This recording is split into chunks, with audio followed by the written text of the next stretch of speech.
고린도후서의 마지막 말미로 우리가 이야기하면서 바울의 속내, 바울이 고린도 교회에 대해서 그들에게 있었던 여러 분란, 어려움, 팔을 짓는 것, 당파를 지어서 서로 분열되는 것, 음란함의 문제, 그리고 그들 스스로가 계속 소송하는 문제, 여러 일들을 고린도 전서에서도 나누고 고린도 후서에 그와 같은 일들이 해결되면서 몸부림쳤던 여러 일들을 또 하나하나 설명하면서 안타깝게 계속 이야기하고 있는 것이 고린도 교회 가운데 있었던 거짓 교사들, 거짓 목회자들에 대해서 이제 마지막으로 가면 갈수록 더 직접적으로 자기 이야기를 하고 있습니다.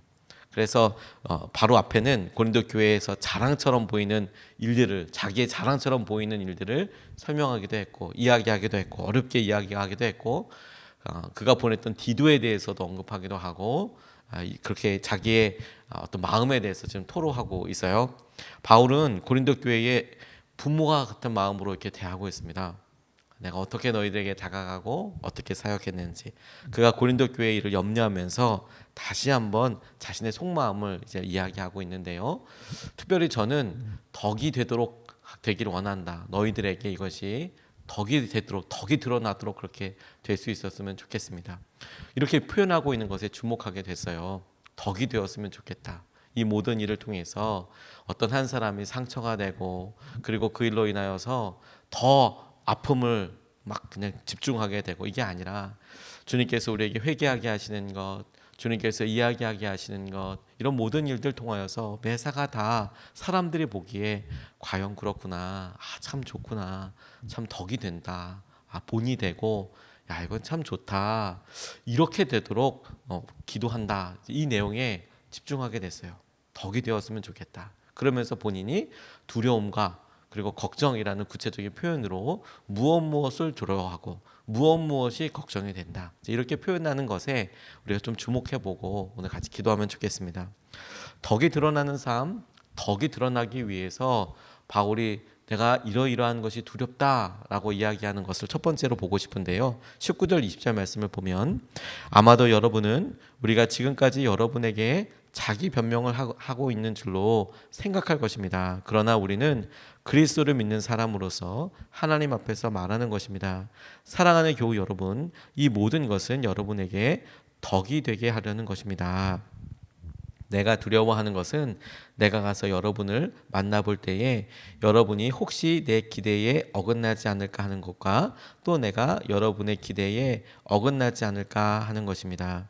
또 여러분 가운데에 싸움과 시기와 분노와 경쟁심과 비방과 수군거림과 교만과 무질서가 있지는 않을까, 그걸 발견하게 되는 게 두렵다, 이렇게 이야기하고 있습니다. 바울이 이렇게까지 솔직하게 이야기하는 게 변명이 아니다. 이제 이미 여러 앞서서 그들이 잘못해 가고 있는 것들을 표현하고 강조해 주었죠. 근데 모든 것이 고린도 교회 성도들에게 덕이 되었으면 좋겠다. 한 사람이 어떤 사람의 연약함을 막 집요하게 이렇게 막 지적하는 것도 덕이 되지 않죠, 보기에. 또 어떤 때는 연약함을 보고 넘어가 주는 것이 또 덕이 되지 않습니다. 좀 저걸 얘기를 해줘야 되지 않나, 저걸 좀 생각해 봐줘야 한다. 그 접점에서 이렇게 하는 게 참 쉽지가 않아요. 제가 요셉교라고 어린 아이들이 함께 있는 부모 세대, 한 40대 신혼을 때를 살거나 조금 지났거나, 그래서 아이들 한참 이제 초등학교 들어갈 때까지 혹은 들어가서 요 시기에 분들을 목회를 같이 했는데, 아이들과 관련된 일이 너무 쉽지가 않았어요. 아이들과 관련된 일이, 아이들이야 예쁘죠. 아이들은 너무 사랑스럽고 너무 좋죠. 근데 뭐가 어려웠냐면, 이 아이들이 예배를 드리거나 소그룹 모임 때 엄청나게 뛰어다니는 거예요. 소리를 지르고, 그리고 함께 저희가 밴드라는 모임으로 속장님, 지역장님들이 함께 모여서 일주일에 한 번씩 이렇게 예배하는데, 특성상 아이들이 다 오게 되지 않습니까? 아이들이 오게 되는 그 수요 예배 시간에 아이들이 막 엄청 뛰어다니고, 저희가 모였던 곳에 드럼이 있었는데 드럼을 막 계속 치고 막 그러는 거예요. 그런데 아이들의 부모들은 애들이 왔다 갔다 하니까 걱정도 되잖아요. 그런데 이제 왔다 갔다 하니까 저러면 안 되는데 저러면 안 되는데 그러면서 시선이 이제 계속 따라다니는 거죠. 앞에서 무슨 얘기를 해도 이제 부모들은 애들이 뛰어다니까 애들을 볼 수밖에 없는 그런 구조가 되는 거죠. 근데 어떤 일이 있냐면 자녀가 없거나 자녀가 좀 더 컸거나 혹은 자기 자녀에 대해서 다른 가정에 비해 보다 엄격하게 이렇게 훈육하는 가정들도 있거든요. 그러니 개 중에는 또 다른 아이들보다 더 또 활기찬 애들이 있어요. 그러니 자기들 안에서 이제 어려운 거, 저거 좀 말려줘야 되는 거 아닌가, 누가 좀 가서 얘기해야 되는 거 아닌가, 저 위험한 거 아닌가, 이제 막 그러면서 막 이렇게 마음속에 생각하면서 또 그 애만 또 보고 있고. 반면에 또 어떤 분들은 아예 애가 뭐 그렇지 뭐, 그래서 그런 분들이 정말 참고 참아서 애들 좀 조용히 좀 시켜주면 어떻겠는가. 근데 또 이걸 또 조심스럽게 한다고 얘기하지만 또 그 얘기를 듣는 분은 마음이 어렵죠. 왜 이걸 그렇게 하냐. 물론 본인이 그거에 대해서 뭐 모른 척할 수는 없으니까 그렇게 하지만 또 어렵죠. 어려우니까 이렇게 생각하고 보게 되고. 정작 그렇게 의견이 다른 거는 뭐 자연스러운데 문제는 뭐냐면 저예요. 제가 어떻게 앞에서 이제 말하냐에 따라서 이 분위기가 좌지우지되지 않겠습니까? 그 과정에 덕이 되도록 아이가 조금 활달하고 그런 아이들에게도 우리가 주의를 주면서도 또 예배 드려야 될 예배 습관에 대해서 잘 알려주면서도 그 부모가 잘 통제하면서도 그런 과정들 가운데 그걸 보는 사람들이 저 부모가 정말 아이들에 있어서 예배에 대해서 관심이 많구나, 이런 마음도 들고, 거꾸로 아까 말씀드렸듯이 저거 좀 조용히 하는데 좀 냅둬라, 애들이 좀 그렇지 라고 하는 사람들에게도 우리 교회는 우리 목사님은 아이들을 되게 좀 많이 안아주고 되게 아이들을 이 시간에 데리고 와도 문제가 없겠다, 그래 함께 하겠다, 분위기가 이렇게 좋구나, 이렇게 덕이 되도록 하는 그런 것이 너무너무 힘들더라고요. 그 중간. 왜냐하면 의견이 다르니까. 바울이 지금 이야기하고 있는 게 뭐냐면, 거기 갔을 때 내가 당신들에 대해서 실망하게 될 것, 그리고 내가 여러분들이 나에 대해서, 바울에 대해서 실망하게 될 것이 두렵다. 우리가 서로에 대한 기대를 가지고 있고 생각이 다른데 그것에 대해서 어긋났기 때문에 두려워하는 것이, 그러니까 잘못되게 되는 것이 내가 두렵다라고 이렇게 표현하는 거죠. 서로가 서로에 대해서 기대에 어긋날까 봐. 그 고린도 교회에 언급되어 있었던 여러 일들로 인하여서 이런 여파로 인하여서 어렵지 않을까, 이것을 두려워한다. 바울이 자기 자신 안에 있는 기대와 동시에 고린도 교회 성도들의 기대함을 이렇게 언급하고 있어요. 이 말을 조금 더 구체적으로 얘기하면 이제 더 완전히 정리하라는 의미 아니겠습니까? 기대하고 있는 것에 대해서 정리하라. 그리고 여러분들이 바울에 대해서 자기 자신에 대해서 이야기하고 있는 것을 자신이 계속 설명하고 그렇게 했지만 여전히 그 가운데 설득이 되지 않고 여전히 자기에 대해서 반감을 갖고 있는 사람이 없다고는 할 수 없으니 그 기대감에도 내가 충족이 될 수 있으면 좋겠는데 그렇게 되지 않을까 봐 두렵다. 하지만 그 방향이 덕이 되도록 우리가 좀 할 수 있으면 좋겠다. 이것에 기도가 응답이 되고 또 이것에 놀라운 은혜를 경험하려면 바울이 이야기하고 있는 바울도, 이 편지를 받는 사람도, 이 편지의 내용 가운데 바울에 반대하는 사람도 다 합심으로 하나 되어서 이런 일을 통해서 덕이 드러났으면 좋겠다. 그래, 이 일을 통해서 완전히 만족하고 그런 게 아니지만 마음을 잘 전달하면서 마음이 전달되는 것과 동시에 서로가 서로에게 원하는 것, 오해들이 또 잘 풀어지고 그 과정들로 인하여서 사람들이 그걸 바라보는 사람들이 정말 예수님을 믿는 사람들, 예수님의 제자들은 참 놀랍다, 귀하다 라고 하는 것들이 다 이렇게 좋다, 덕이 되도록, 그렇게 되도록 새 사람의 새 방향이 같아야 하는 거예요. 우리도 어떤 갈등이나 어려움이 있을 때 똑같이 우리 스스로가 주님 이 모든 일을 통해서 덕이 되었으면 좋겠습니다. 우리가 주님의 영광이 되었으면 좋겠습니다. 주님이 하시는 일이 드러났으면 좋겠습니다. 우리가 그것에 마음을 두었으면 좋겠어요. 하나님, 우리가 이런 일들에 주님의 덕이 드러났으면 좋겠습니다. 주님이 하시는 것을 보고 싶습니다. 이렇게 첫 번째로 기도하고 싶어요. 두 번째, 덕이 드러나는 삶에서 그 걱정하고 있는 내용을 주목하게 돼요. 21절 말씀에 내가 여러분에게 다시 갈 때에 여러분 때문에 내가 하나님께 내가 부끄러움을 당하지 않을까 걱정이 됩니다. 또 내가 전에 지은 많은 죄를 지은 많은 사람들이 스스로 행한 부정함과 음란함과 방탕함을 회개하지 않는 것을 보고서 슬피 울게 되지는 않을까 걱정이 됩니다. 앞서 첫 번째가 덕이 드러나지 않을까봐 두렵습니다. 염려가 됩니다. 두렵습니다. 이렇게 얘기했다면 두 번째 걱정이 된다는 것은 하나님께 대한 마음이 들어가 있어요. 거기서 확인하게 됐을 때 걱정이 되는 내용이 뭐냐면 하나님께서 내가 하나님 앞에서 부끄러움을 당한다. 이렇게 표현하는 것을 한 번 더 이렇게 묵상해보고 저는 이렇게 적용해보게 됐어요. 그가 하나님 앞에서 고린도 교회 하나님이 고린도 교회를 보시고 바울이 미친 영향력과 온갖 수고에 대해서 헛수고했구나, 헛되다. 고린도 교회의 여러 일들이 하나님 보시기에 자기가 부끄럽지 않을까라고 하는 것은 그가 1년 동안이나 그곳에 머물면서 계속 사람들과 함께하고 그 교회를 개척해서 그들을 제자로 만들고 교회로 세우고 그렇게 되었었거든요. 그런데 이제 돌아갔을 때 하나님께서 하나님 앞에서 본인이 한 모든 것들이 바울 스스로가 부끄러움을 당하고 이거 다 헛됐다 이럴까 봐 걱정이 됩니다. 하나님 보시기에 옳지 않은 방향으로 갔을까 봐 너무 걱정이 됩니다. 그리고 여러분들이 변하지 않은 것 때문에 내가 너무 슬퍼할까 봐 걱정이 됩니다. 이 마음을 그냥 그대로 좀 받아봤으면 좋겠어요. 여전히 회개하지 않는 사람들이 있다면 모두 다 회개하기를 바란다는 강력한 염원과도 같은데 동시에 이번 모든 일이 하나님 보시기에 헛될 수도 있겠구나.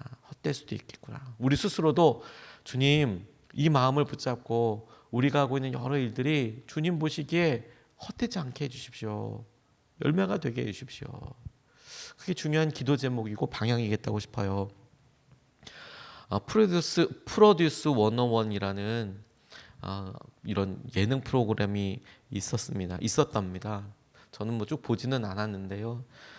여러 예능 프로그램에서 특별했던 것은 뭐냐면 아이돌 그룹이 되기 위한 이런 101명의 멤버들이 이제 쭉 모여서 이제 경쟁하듯이 되어서 나중에는 그 그룹 아이돌 그룹이 이제 1년 동안 활동하는 것을 놓고 이제 이렇게 경합을 하는 거였어요.